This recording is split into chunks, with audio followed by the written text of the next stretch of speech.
Зовут меня Кай Марций Кориолан. Why did you, 3 years ago, decided to take this script to make your first director's movie? This was an idea growing inside me over some years that I could not let go of. Did it on stage.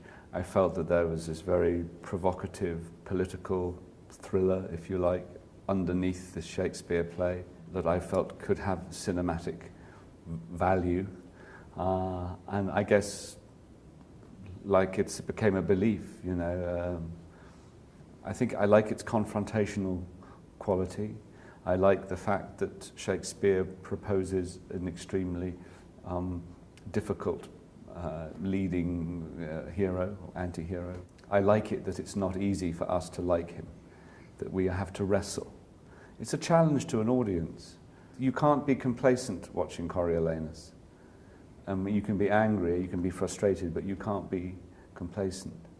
At the same time, it's not so popular play to make a film on it. I know about, I think, 4 films. Most of them were for TV screens. Why this character as Coriolanus is not so popular for filmmakers? Well, I don't know many people have tried to make a film. I mean, I think Shakespeare is always a difficult proposition anyway as a film, and only a few Shakespeare films have been commercially successful. Most of them have not. Perversely, with producers and John, we persisted. Its difficult reputation comes from its unwieldiness on stage. I actually think if you cut it, you release this dynamic narrative. I think it's an exciting narrative. I just felt, as a story for our time, it's entertaining because it works like a thriller. On the very simple fact of what is going to happen next. But it contains all these questions about how we fail to run any society we're in. I mean, of course, we're hoping for some kind of harmonious moment, some utopia. But I think the history of the world tells us this isn't ideal. It doesn't really exist. You were working with so many different directors like Cronenberg and Spielberg and Redford. What director made most of influence on you as a director? And did you ask for help, maybe with some of them or maybe some other directors in your work? I suppose a combination of people.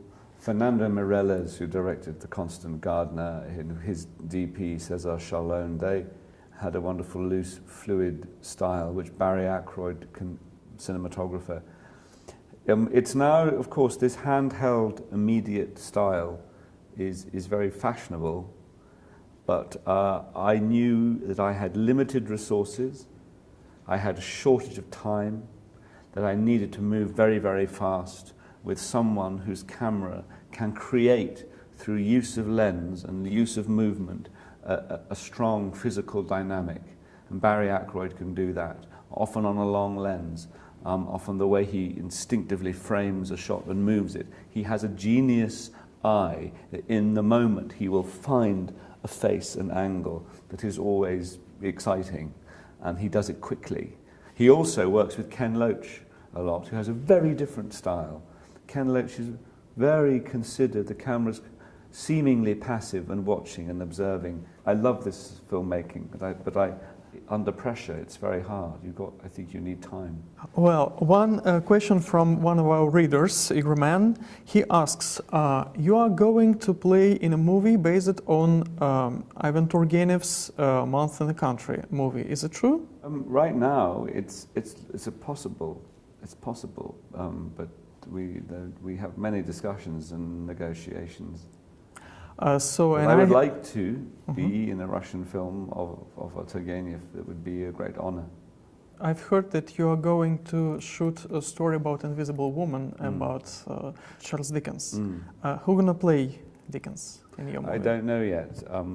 It's possible I might end up playing him, but at the moment I'm just trying to finalize casting the girl to play Ellen Turner. And when are you going to shoot? Later this year. Еще пусть раз столкнемся, и один из нас поляжет.